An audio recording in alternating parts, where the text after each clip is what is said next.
Bonjour à tous, et oui, nous ne sommes pas devant le Palais des Festivals, nous sommes chez nous en train de boire un petit sirop à la grenadine, fort délicieux d'ailleurs. Et puis oui, donc on a regardé pas mal de films en ce moment. Oui, en ce moment, oui.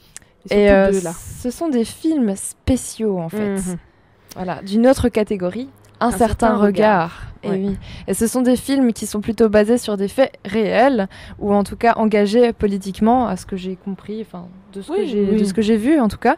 Et on a regardé le film de Mohamed Diab. Voilà, le premier film en compétition.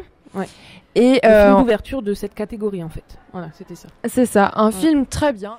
En tout cas, je vais vous faire un petit résumé pour vous rappeler un peu les faits. Ça se passe en été 2013 et 2 ans après la révolution qui a secoué vraiment les fondations les plus solides de l'Égypte. Et surtout après la destitution du président Mohamed Morsi. Voilà, c'est un peu compliqué ces noms. Non, ça va encore. En tout cas, cette destitution avait donc précipité la nation vraiment dans une confrontation assez violente. Donc vraiment beaucoup de manifestations qui ont éclaté. Voilà, c'est et ça, voilà, il y a certains partis qui se sont formés, comme les frères musulmans, qui ont tenté de prendre le pouvoir et qui ont été sévèrement, on va dire, repoussés par les forces de l'ordre. Ouais, exactement. Et donc ce film, le choix du réalisateur, c'est de faire un huis clos. Donc vraiment, tout le long du film, on se trouve dans un fourgon de police. Et donc, au fur et à mesure, plusieurs personnages apparaissent. Et dès le début, en fait, on se retrouve vraiment dans ce fourgon, vide. Et voilà, les premières personnes à rentrer, c'est des journalistes. Voilà. Donc, un Américain, égyptien aussi, c'est ce qu'il disait dans le film, et son collègue. Photographe, reporter. Et peu à peu, des manifestants rentrent dans le fourgon. D'abord, des gens qui sont pris pour des frères musulmans. C'est ça. Et qui, en fait, sont contre les frères musulmans. Exact. Puis, les frères musulmans, bien sûr. Voilà, c'est ça. Et c'est là que ça devient compliqué, puisque finalement, personne... ça crée des tensions, en fait, parce que comme ils ont chacun leurs convictions. Voilà, et c'est ça que pendant tout le long, mais après, enfin, tout le long. Franchement, ils commencent à se rapprocher au fur et à mesure, parce que, voilà... Parce finalement, qu'il faut quand même, voilà, ce sont des êtres humains qui tentent de survivre. C'est ça, qui tentent de survivre dans ce fourgon, parce que justement les conditions sont vraiment très difficiles. Parce que vraiment, ils ne sortent jamais de ce fourgon. Du début à la fin, ils en sont fait, tout le temps dedans. emportés à droite, à gauche de la ville, on ne sait pas trop, parce que les prisons sont pleines. C'est ça. Et du coup, ils les font patienter, on va dire, dans un fourgon, sans eau, sans nourriture, sans...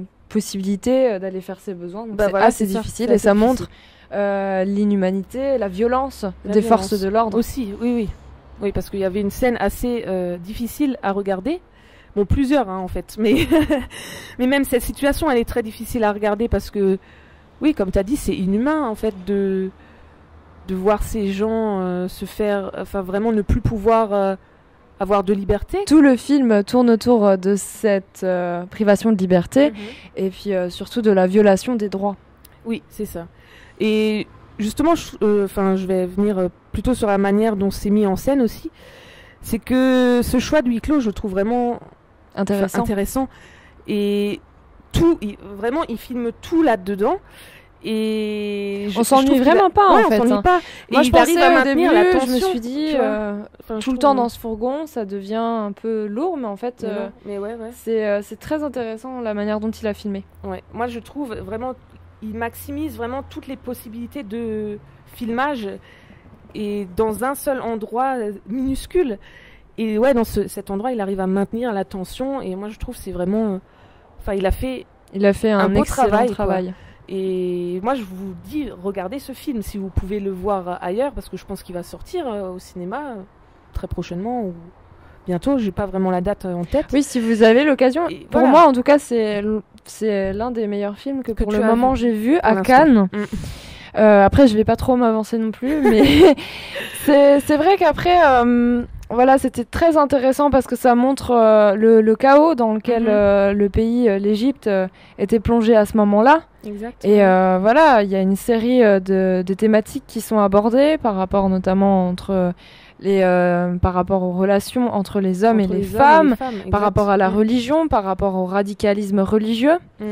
Voilà, il y a pas mal de thèmes qui sont abordés dans le film, que en tout cas j'ai trouvé intéressant.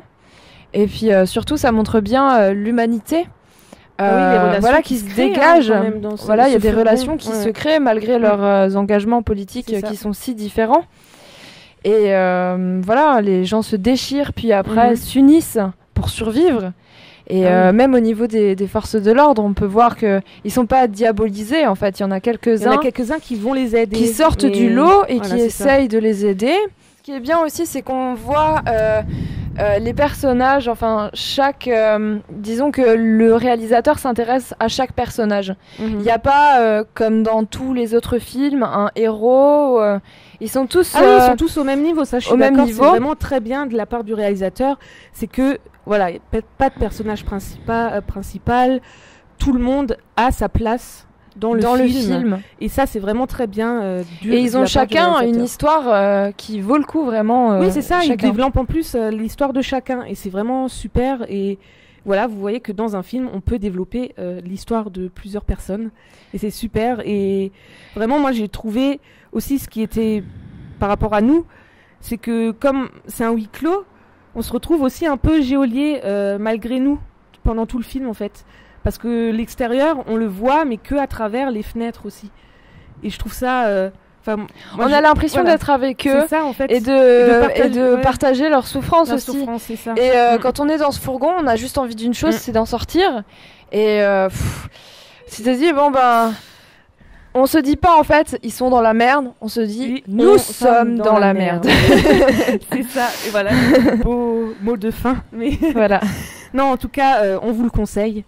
Et puis voilà, donc Echtebak, Clash de Mohamed Diab. C'est donc, ça. Voilà. Et voilà, maintenant on passe à la seconde critique. Alors il s'agit d'un film russe cette fois-ci. Oui, Ouchnik de Kirill Zerebrennikov. Ah merci Christelle. Oui.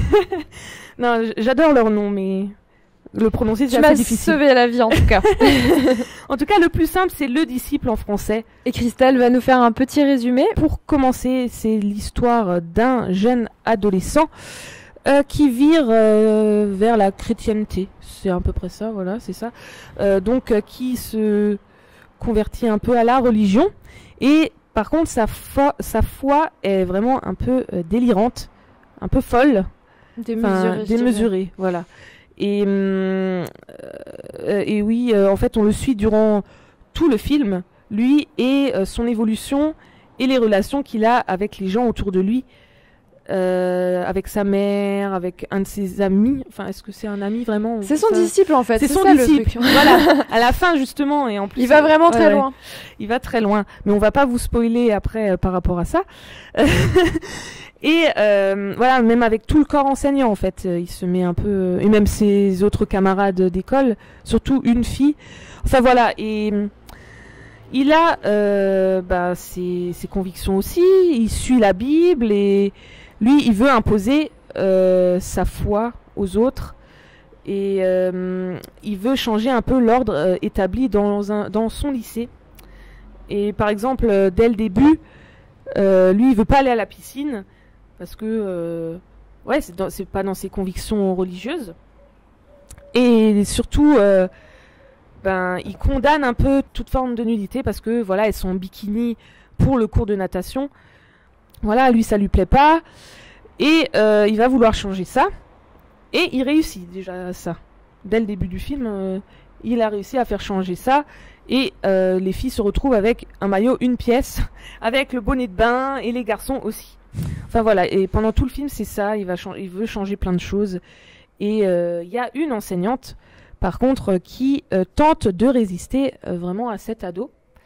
Et c'est une prof de biologie, c'est bien ça, si je me trompe pas, oui c'est biologie. Et elle a vraiment du mal, et elle essaie quand même de comprendre ce jeune homme, mais comme dit, elle aussi elle a ses convictions qui sont elles scientifiques. Elle, dans sa tête, il faut des preuves pour les choses, je pense. Voilà, pour toute chose sur Terre, il faut... Enfin, il y a des preuves, et elle a dit, mais ça a été prouvé scientifiquement, mais Voilà, et elle n'est pas très aidée par le chœur enseignant. Même la directrice, enfin voilà, c'est assez problématique. Donc voilà, je crois avoir à peu près résumé. C'est ça, voilà. Merci Christelle. Ben, du coup, on passe à la critique. Oui, oui, alors, moi, ce que j'en ai pensé, c'est que c'était un film assez époustouflant, autant sur le point du jeu des acteurs que de la mise en scène. C'est vrai que ça change beaucoup. La mise en scène, elle est magnifique. Magnifique. Surtout que dans ce film, il y a énormément de plans séquences.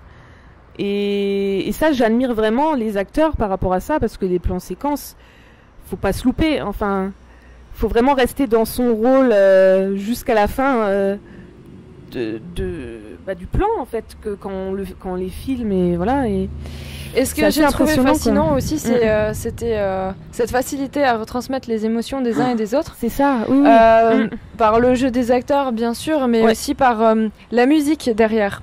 Oui. Qui, à chaque fois, voilà, on sentait vraiment la colère des uns.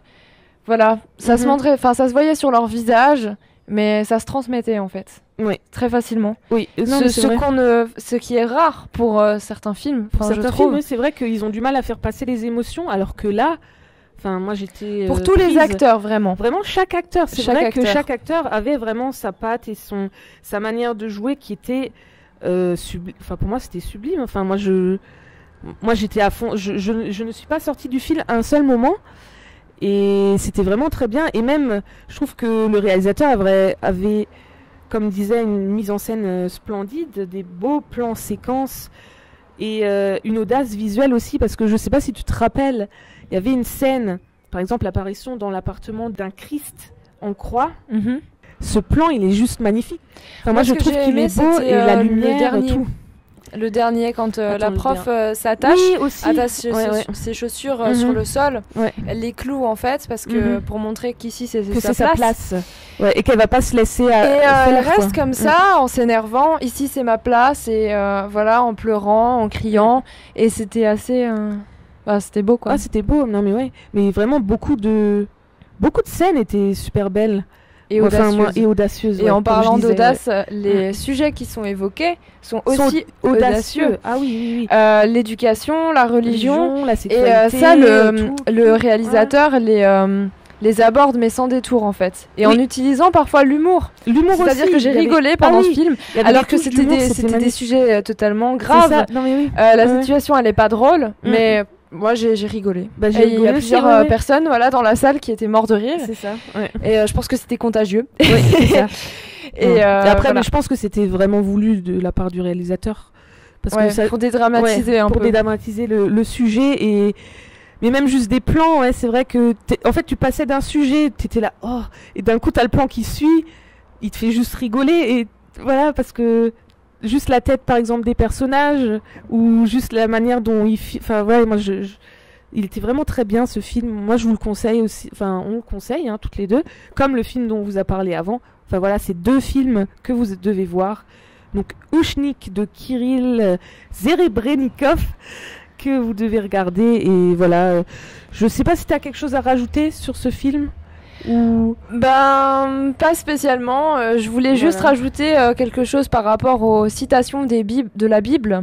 Il y a des sermons. Oui. En fait, pour se justifier, à chaque fois il cite de nombreuses fois la Bible, et je trouve ça très intéressant d'avoir choisi ça comme mode de fonctionnement. Il y a pas mal de sujets aussi qui sont abordés, comme les relations entre hommes et femmes, le mariage, le divorce, ce genre de choses. Et d'un point de vue général, j'ai trouvé ça super instructif.